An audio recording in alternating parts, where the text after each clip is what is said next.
Good afternoon, good afternoon. It is Tuesday. What time is it? It's 4 o'clock, 3:59. 3:59 ng hapon. So it's 4 o'clock right now. Susoli lang tayo ng gamit.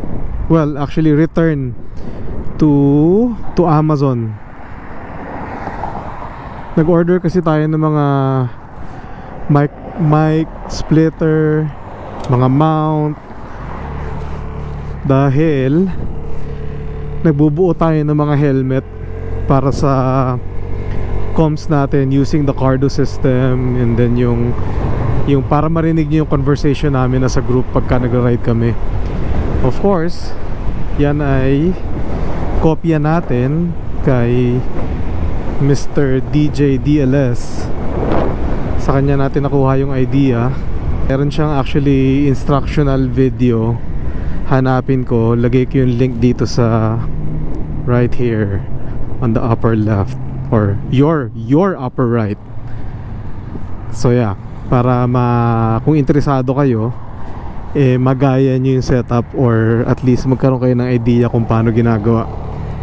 Malinaw siya actually, so it's pretty cool. But yeah, it's nice to see the sun. For 2.5 days, ulan ng ulan dito sa Vegas, and gloomy yung weather. Kaya hindi rin tayo nakakapag-ride lately. Usually pagka nasa work kami, Sunday and Monday, usually nagra-ride ako niyan eh. So we did get our Insta360 back galing sa repair. Well, actually I don't think na ni-repair nila yung Insta360 ko. So I'm sure pinalitan nila ito ng refurbished or something. I don't care, as long as gumagana yung unit at magamit ko sa kailangan paggamitan, I have no complaints kung brand new siya or used. Parang mas gusto ko kasi yung angle nung nung 360, na mas super wide siya actually. So mas nakikita, I guess parang for me it's more ano bang tamang word dun? Dynamic ba? Immersive, yeah. Parang mas more immersive siya kasi pwede kong i-zoom out na makikita niyo yung front end ng bike, makikita niyo yung buong katawan ko. You can actually see what's happening in my surrounding. Ang kagandahan kasi sa 360, pagka ginagamit mo siya for riding around, it acts like, technically parang it acts like a dash cam, basta paandarin mo lang siya. Sana hindi siya mamatay mag-isa, pero it acts like a dash cam para for your safety. Kung may mangyari man, at least you're recording the whole thing. You can prove if you're not at fault. Pero pagka ikaw may kasalanan, don't use it against you. Oy, meron tayong message from DJ DLS, see that? Ngayon lang natin siya actually na-contact sa Messenger, kasi sinend ko nga sa kanya yung mga test video nung helmet na inayos ko kanina umaga. So far it works. Dami lang talaga siyang wiring sa loob ng helmet, but naitago naman natin, naituck in ko naman siya. Kaya wala naman ako nararamdaman na pressure point anywhere sa ulo ko, kahit na marami siyang wiring. Kumbaga siguro na naitakin ko siya ng matino-tino, tapos tinape ko na lang siya para hindi siya hindi siya kung saan mapunta. I think this is the spot. Ayun, Whole Foods. Okay, may Amazon drop off dyan eh. So nasa akin naman yung QR code. So I guess i-scan lang nila yon, bibigay ko sa kanila yung return ko, and then I should get my refund right away.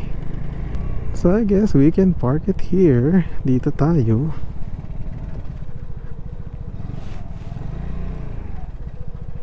Park na lang natin yan dito. Hello. Off natin siya. Alright, kailangan masanay tayo sa mga buttons nitong motor. Alright, this is our package. Re-return lang natin. We'll be right back. Okay.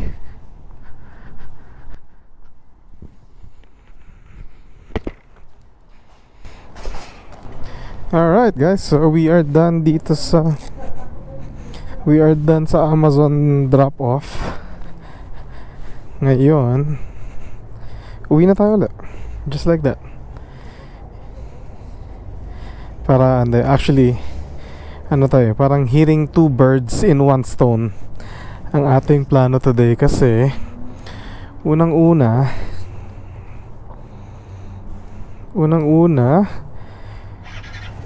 nagsoli nga tayo ng gamit sa Amazon, and then tinetesting na rin natin tong 360 kung mag-hold siya ng record. Kasi yung naging problema ko bago ko siya i-return, nag-aano siya, what's the right term, nag-auto shut off siya, tapos nagsacycle yung menu niya without even touching. Hindi ko alam kung problema yun sa touchscreen niya or whatever, pero yeah, hindi ko siya magamit.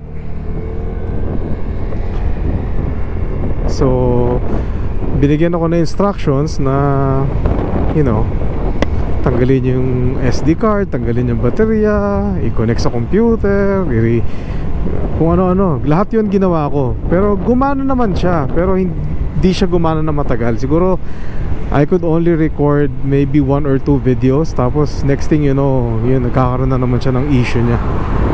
So buti na lang nung sinend natin siya dun sa RMA or dun sa Insta360, yung pag-test nila, agad nakita nila yung defect. So you know, pinalitan na nila.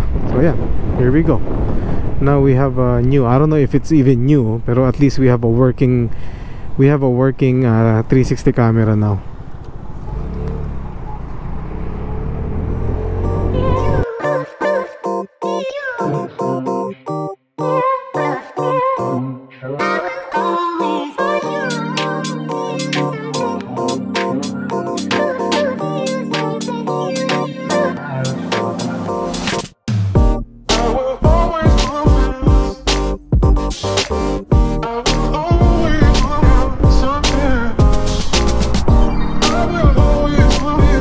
And we are home just like that.